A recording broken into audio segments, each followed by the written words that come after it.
दोस्तों तो बिहार टॉप के सभी डिजिटल प्लेटफॉर्म पर आप सभी का मैं उदित तारेन बहुत स्वागत करता हूं। तमाम एग्जिट पोल आप देख रहे हैं, एक तरफा बहुमत दिखाया जा रहा है एनडीए गठबंधन को, बीजेपी समर्थित गठबंधन को। लेकिन क्या ऐसा होने जा रहा है? हम भी बिहार घूमे हैं, अगस्त से लगातार हम पटना से बाहर रहे, करीब करीब 150 विधानसभा का हमने दौरा कर लिया। जब वोटिंग हुई आज चंपारण के करीब 7-8 सीटों पर हम घूमे हैं।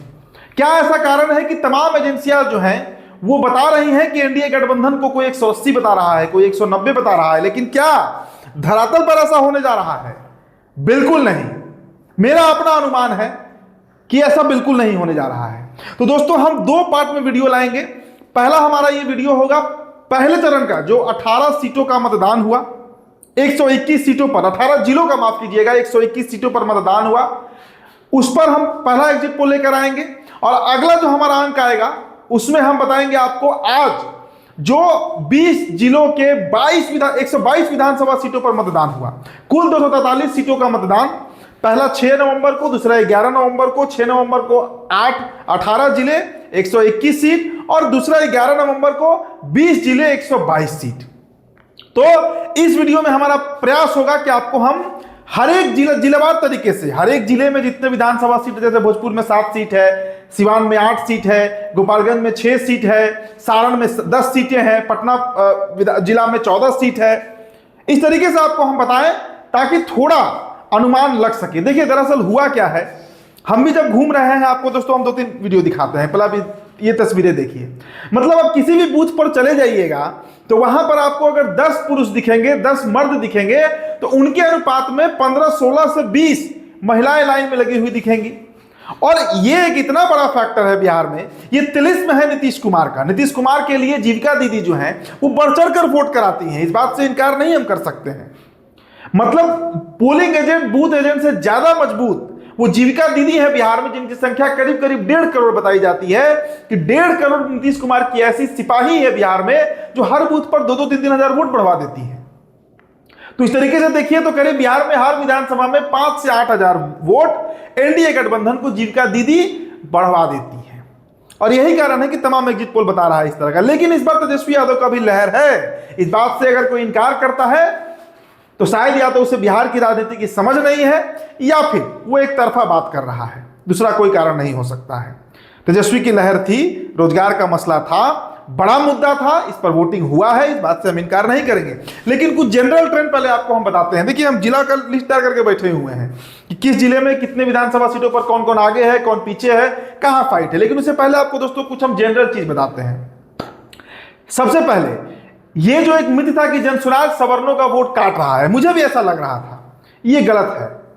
मतलब हर विधानसभा में अगर 2-2.5-3 हजार वोट वो सवर्णों का काट भी रहा है तो उससे कोई बहुत बड़ा बदलाव नहीं होने जा रहा है। मतलब कोई ऐसा फैक्टर नहीं है। अब अपवाद छोड़ दीजिए, आप कुमरार छोड़ दीजिए, जहां पर एक तरफा आधा कास्ट का वोट जो है वो चला गया केसी सिन्हा को। आप मोकामा छोड़ दीजिए, जहां पर धानु का वोट चला गया पीयूष के साथ, और ये इनका व्यक्तिगत वोट है, ये जनसुराज का वोट नहीं है। तो पहले तो ये मिथ टूटा। दूसरी बात, सवर्ण एक तरफा होकर वोट किए हैं, चाहे भूमिहार हो, ब्राह्मण हो, राजपूत हो या कायस्थ हो, वोट किए हैं वो बीजेपी को। तीसरी बात, यादव पिछले बार और उससे भी पिछले बार से ज्यादा बड़े गोलबंदी में आकर तेजस्वी को वोट किए हैं। और जो मेरा अपना ऑब्जर्वेशन था, हम सुपौल गए हुए थे, कोई सीमांचल के इलाके में भी घूम रहे थे, वहां पर AIMIM का जो परफॉर्मेंस पिछले बार था वो रिपीट नहीं होने जा रहा है, वो रिपीट नहीं होने जा रहा है। चौथी बात, विकासशील इंसान पार्टी के जो नेता है मुकेश सहनी सन ऑफ मल्ला फिर फेल हो गए हैं, फिर फिसड्डी साबित होंगे। आप देखिएगा आज सुगौली में हम थे, सुगौली में मल्लाहों के गांव में हम गए, हमने बात किया, वो अभी एनडीए को वोट कर रहे हैं। उनका एनडीए से जो एक गुणागणित केमिस्ट्री है मल्लाहों का, निषाद बिंद बेलदार जो कहिए केवट, वो मुकेश सहनी को नेता मानते ही नहीं है। ये बात भी इस चुनाव में स्पष्ट हो गया। अगली बात, पांचवा पॉइंट समझिए, तांती तत्वा का वोट इस बार सच में खगड़िया का इलाका हो, सुपौल का इलाका हो, सहरसा का इलाका हो, महिषी हो, सिमरी बख्तियारपुर हो, वहां पर महागठबंधन की तरफ ट्रांसफर हुआ है। कम से कम 3-4 सीटें ऐसी हैं जिस पर तांती तत्वा महागठबंधन के साथ रहे, और वो सीटें महागठबंधन जीतने भी जा रही हैं। आपने अगर हमारा सहरसा का एनालिसिस देखा होगा, सहरसा में अगर एक सीट छोड़ दीजिए सोनबरसा, तो लगभग सभी सीटों पर महागठबंधन को बढ़त है, लगभग। तो अब ये पॉइंट्स हमने आपको इसलिए बताया ताकि इस बार का चुनाव का थोड़ा विश्लेषण हम कर सकें। लेकिन इन सभी पॉइंट से इतर महिला वोटर है जो बिना जाति देखे वो पिछड़ा है कि अति पिछड़ा है कि सवर्ण है, ये नहीं देखती है, उनके लिए नीतीश कुमार, इसलिए एनडीए मजबूत हो जाती है।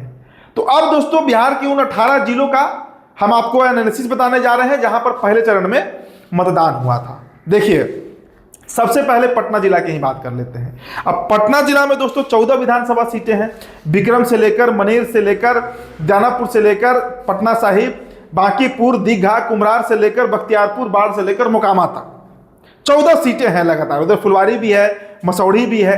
अब जो मेरा अपना अनुमान है, ये बिहार टॉप का एनालिसिस है, ये कोई एग्जिट पोल नहीं, हमारे जो अपना हमारा रिसर्च है उस पर हम आपको बता रहे हैं कि 8 सीटें ऐसी हैं जहां पर क्लीन स्वीप को एनडीए को मिल रहा है, 8 सीटें।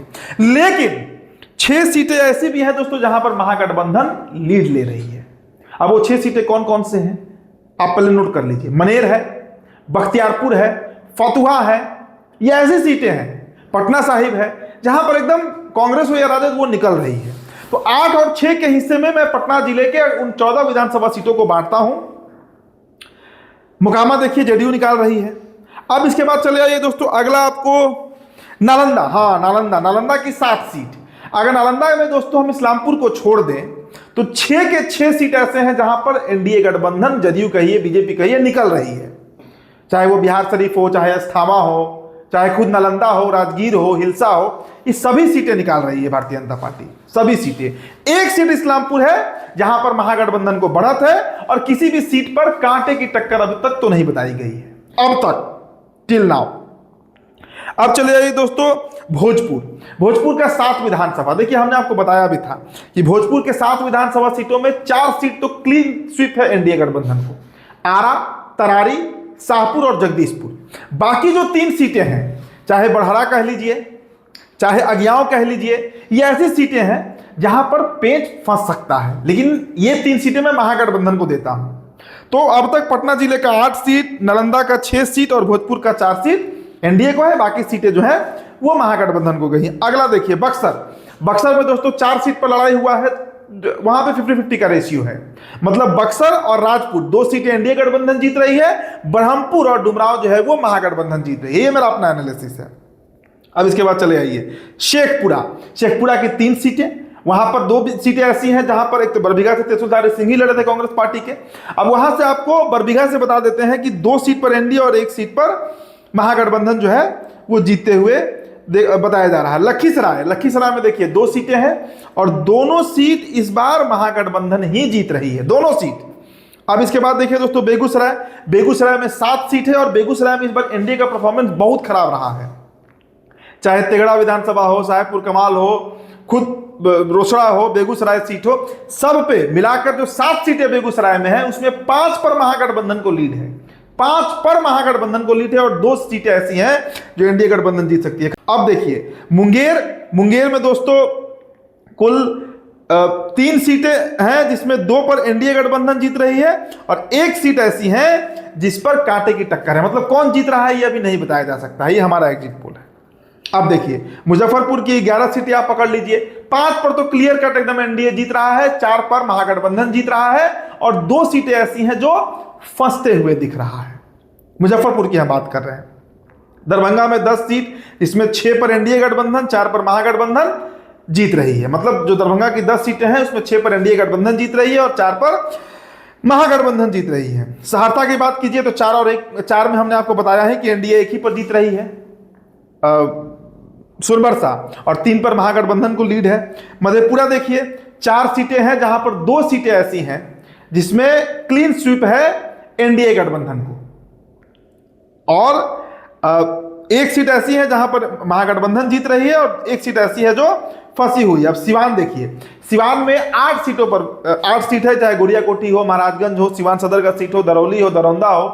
अब जो 8 सीटें महागठबंधन सिवान जिले में है, 2 ही पर एनडीए गठबंधन लीड कर रही है, 5 पर एनडीए गठबंधन इस बार दोस्तों चुनाव हारने जा रही है और 1 सीट ऐसा है जहां पर अभी चुनाव का पिक्चर क्लियर नहीं है। अब देखिए इसके बाद गोपालगंज की स्थिति ऐसी है दोस्तों कि गोपालगंज सबसे इंटरेस्टिंग चुनाव गोपालगंज में हुआ, मेरा अपना अनुमान है।